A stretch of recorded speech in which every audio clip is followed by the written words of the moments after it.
Hola, bienvenidos a esta nueva clase de Historia y Ciencias Sociales. El día de hoy vamos a continuar hablando acerca de la vida de Roma. Para eso les voy a compartir la destreza. La destreza sigue siendo la misma de las semanas anteriores. Vamos a analizar las contribuciones del derecho romano al sistema jurídico ecuatoriano.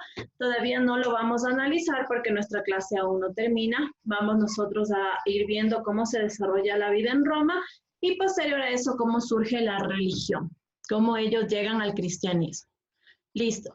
Habiendo dicho esto, vamos a dar inicio a las clases. Del día de hoy les he variado un poquito, les he preparado una clase con pizarra y con algún texto. Me gustaría también compartir un poco de lectura con ustedes para ir poco a poco desarrollando. Primero, vamos a analizar cómo era la vida en la urbe y en el comercio. Nosotros podemos decir y podemos nosotros enfocarnos a clases anteriores que ya habíamos hablado con ustedes, ya habíamos mencionado acerca del origen de Roma, acerca de la fundación del Imperio Romano, cómo se convierte en república, cómo vivían las mujeres, cómo de a poco empieza a convertirse en un gran imperio, cómo después de haber pasado el siglo I y el siglo II durante un lapso muy pacífico, empieza a darse un declive, finalmente se divide Roma en dos, oriental y occidental, y de esta manera empieza el Bajo Imperio, el declive de este gran imperio. De tal manera que hoy vamos a hablar acerca de la vida urbana y el comercio. Nosotros podemos decir que la vida en la urbe era estrictamente movida.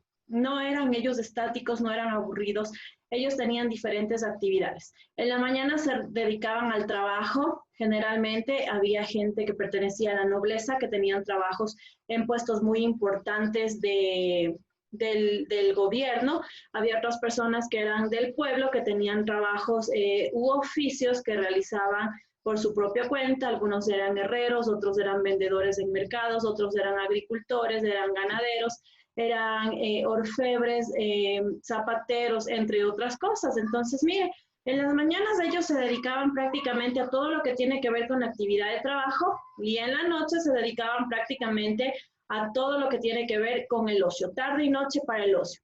¿Cuáles eran las actividades de ocio? Ellos visitaban los coliseos, visitaban ellos también los hipódromos, visitaban los teatros, visitaban un sinnúmero de lugares que les permitía a ellos distraerse. Generalmente muchísimos de los nobles auspiciaban estos eventos para que la gente del pueblo vaya y de esa manera ganar votos. La parte más importante que los romanos tenían era la parte de la cena. ¿Por qué? Porque en la cena toda la familia se reunía en un comedor y disfrutaban de los mejores banquetes. Para ellos no tenía mucha relevancia lo que nosotros conocemos como el desayuno y el almuerzo, para ellos más bien tenía muchísima relevancia el contexto de la cena. En la noche compartir banquetes exquisitos, la gente de la nobleza, obviamente la gente del pueblo, compartir comida para toda la familia, porque es ahí donde ellos podían compartir todos juntos. Podemos decir nosotros también que dentro de la urbe existía muchísimo movimiento comercial. Recuerda que habíamos dicho que Roma se convirtió rápidamente por estar rodeada por el mar Mediterráneo en centros financieros activos. Aparece la moneda y de esta manera empiezan a darse grandes intercambios comerciales. Me gustaría compartirles una partecita de aquí que nos habla acerca del comercio. El comercio nos menciona que era prácticamente transportado por barcos, es decir, las embarcaciones eran aquellas que se dedicaban a transportar de forma masiva de una ciudad a otra. Recuerda que ellos tenían que acortar camino por medio del mar Mediterráneo, como ya les había mencionado. Tenemos también, en cuanto a la agricultura y a la vida en el campo, les voy a compartir aquí, mire, agricultura y vida en el campo. Nos menciona lo siguiente, les voy a compartir un pedacito para luego poder ir explicando. Me gusta con ustedes trabajar bastante lo que es la lectura comprensiva. Nos dice, la agricultura fue la base de la economía romana. En todas las tierras que los romanos conquistaron, introdujeron técnicas como el uso del arado, el sistema de riego. Además, extendieron la agricultura basada en el cultivo de los cereales, de la vid y del olivo. Recuerda que el Imperio Romano llegó a expandirse tanto en Europa como en África. Por lo tanto, ¿qué es lo que sucede? Aquí se da un contexto sumamente importante. En este proceso nosotros podemos decir que se implanta todo lo que tiene que ver con el cultivo de la vid. El cultivo de la uva era extremadamente importante y también el cultivo del olivo. Podemos decir nosotros también que había muchos latifundios, es decir, enormes extensiones de terreno que pertenecían a una sola persona y que generalmente estos eran trabajadas por los esclavos, es decir, la mano de obra barata. Estos latifundios generaban muchísima ganancia porque eran productos agrícolas que se extraían de esas tierras y se vendían por todas las partes del territorio, dejaban muchísimo dinero. Durante este bajo imperio también nosotros podemos decir que existieron los colonos. ¿Quiénes eran estos colonos? Eran personas que dentro del latifundio tenían pequeñas viviendas que sí se dedicaban a producir, pero que de cierta manera tenían más privilegio que los esclavos. Vamos a hablar también nosotros de las villas y nos preguntaremos qué eran las villas. Las villas eran construcciones que iban dentro del latifundio, construcciones centrales dentro de esa gran extensión de terreno. ¿Y qué había en las villas? En las villas, obviamente, como su palabra lo indica, había los villanos. Eran la gente que trabajaba para que esa tierra pueda funcionar, pueda producir a gran escala. Había un patio central, en ese patio central tenían un pozo de agua donde ellos podían extraer agua. Tenían ahí, dentro de las villas, tenían los herreros, que eran los que se encargaban de fabricar las herramientas para labrar la tierra. Tenían los establos con los animales que servían también para arar la tierra. Tenían guardadas las herramientas. Tenían bodegas que servían para almacenar las cosechas, entre otras cosas. Y dentro de esa villa había una pequeña vivienda que le pertenecía al villano, que era la persona que tenía que administrar ese latifundio. Acá también nosotros podemos hablar de la ingeniería y el arte romana. Tenemos por acá, mire, la ingeniería y el arte romana.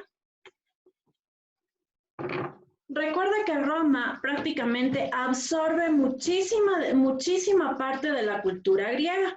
Acá nosotros podemos hablar de diferentes construcciones romanas. Dentro de esto nosotros podemos mencionar lo que fueron las termas. Las termas eran piscinas extremadamente grandes, pero eran piscinas comunitarias, es decir, donde podían ir bastantes personas. Tenemos el circo, que generalmente nosotros actualmente lo conocemos con el nombre de hipódromo, o en Grecia se le conocía como el hipódromo, que era una extensión rectangular de terreno con unos pilares en la mitad por donde daban vuelta los caballos y se realizaban carreras con apuestas.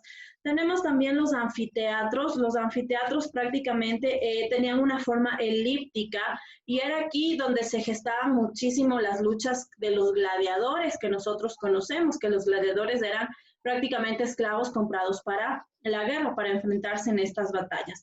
Y tenemos el teatro, que tenía una planta semicircular y una planta recta.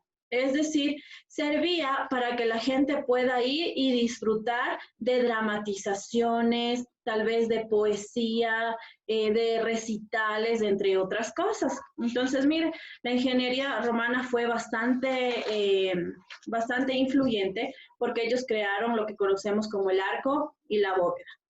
Tuvieron también ellos construcción de acueductos. Estos acueductos prácticamente eran canales subterráneos que lograban transportar el agua por debajo de la tierra. Estos acueductos eran realizados en desniveles y podían recorrer grandes distancias. Las calzadas romanas también empezaron ellos a tener un cierto tipo de empedrado en las calles de las ciudades para evitar que el agua arrastre tierra, de tal manera que ellos empezaron a colocar piedras extremadamente grandes en las calles para poder delimitar. Tenemos también escultura, pintura y mosaico. Escultura, pintura y mosaico. Miren, aquí nosotros también podemos hablar acerca de esto. ¿Qué eran los mosaicos? Los mosaicos prácticamente se utilizaban para pavimentar los suelos de los edificios públicos y prácticamente de las casas de los romanos adinerados. Es más o menos como la baldosa que nosotros utilizamos ahora o la cerámica que se pone en el piso. Ellos utilizaban este tipo de mosaico para darle un mayor realce de belleza a sus viviendas. Estos mosaicos también estaban realizados con piezas muy pequeñitas, es decir, era una combinación de colores, porque trataban de darle una forma muy llamativa o trataban de darle una belleza que resalte todo lo que resalte de todo lo que había en la vivienda. La escultura romana especialmente se realizaba por haciendo bustos. Ellos representaban hasta la parte del tórax de las personas, obviamente les tallaban la cara, los hombros, algún detalle, si era algún luchador le tallaban con la coraza, entre otras cosas. La pintura ellos utilizaban prácticamente para decorar los interiores de las casas, como nosotros ahora le damos muchas veces color a nuestras paredes de diferentes tonos, dibujamos cualquier figura en nuestra casa. Entonces mire, ellos fueron los que prácticamente trajeron todo ese tipo de arte, de cultura. Y también nosotros podríamos hablar acerca de la religión romana. Aquí me gustaría compartirles a ustedes porque es bastante interesante.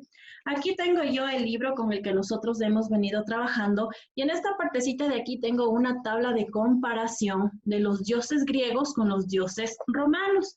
Miren, nos dice aquí, los dioses romanos. Los romanos practicaban una religión politeísta, es decir, adoraban a varios dioses, muchos de ellos adoptados de los pueblos a los que habían conquistado.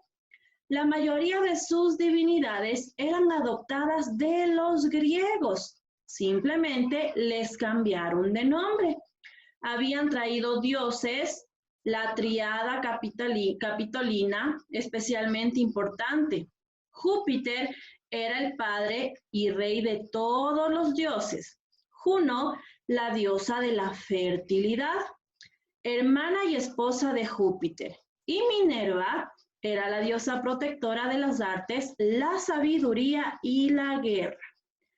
Acá nosotros tenemos una comparación, como les había dicho, dioses romanos y dioses griegos. Recuerde que esto lo estudiamos ya en la unidad anterior.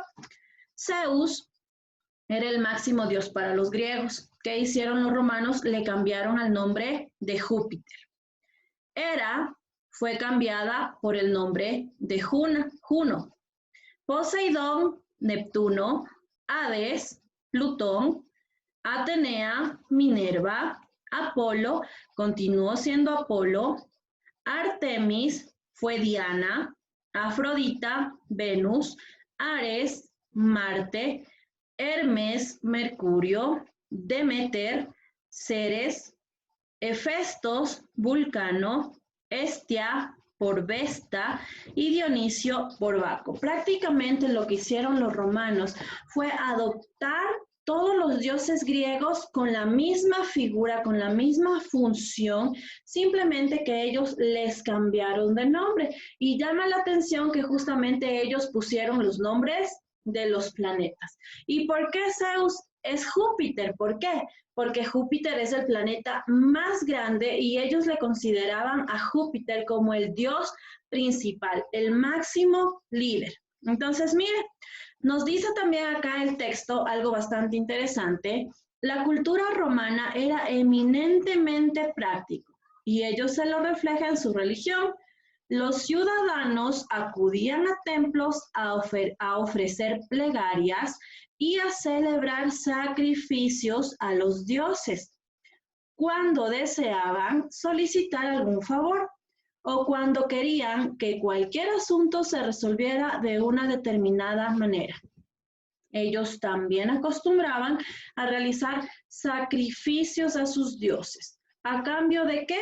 A cambio de favores que ellos deseaban. Nos habla acá también de la religión doméstica. Además de los cultos públicos, los romanos veneraban en sus casas a los dioses y espíritus protectores de la familia. Ellos en sus casas tenían sus altares y veneraban y pensaban que habían espíritus que mandaban los dioses que se encargaban de proteger a la familia. De esa manera ellos complementaban todo acto religioso de los templos hacia sus casas. En las casas romanas había un pequeño santuario. Las ceremonias ocultas familiares estaban dirigidas por el padre de la familia. Hasta aquí nosotros vamos a llegar con nuestra clase. Me gustaría poder hacerles ver un videíto que le encontré bastante interesante para poder analizarlo, para que usted pueda comprender mejor lo que hemos estado tratando, de tal manera que le voy a tratar de compartir. Vamos a poner muchísima atención.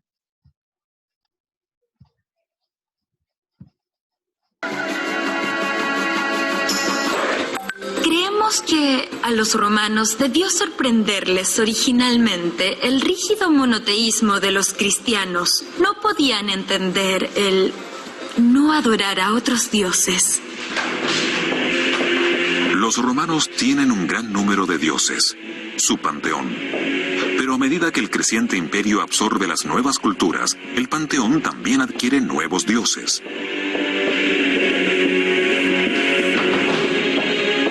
Por ejemplo, admitieron una diosa de Egipto, Isis, la cual prometía la salvación a quienes la adoraban. Admitieron a Mitra, un dios quizás de Persia. Antes de que llegara el cristianismo, estos dos cultos atraían a miles de miembros. De hecho, hay más templos a Isis que al mismo Júpiter. Y el culto de Mitra se extendió entre las fuerzas militares.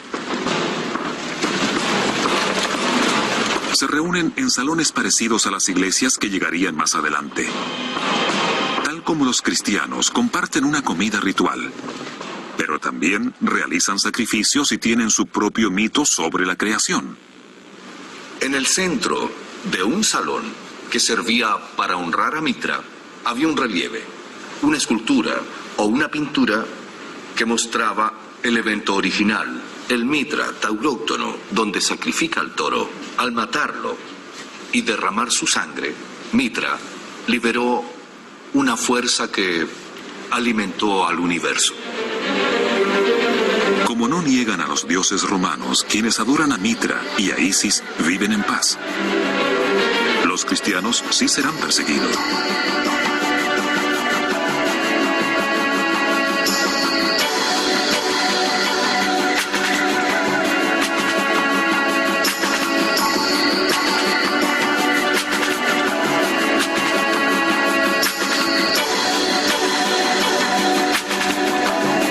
Perfecto, vamos a observar hasta ahí.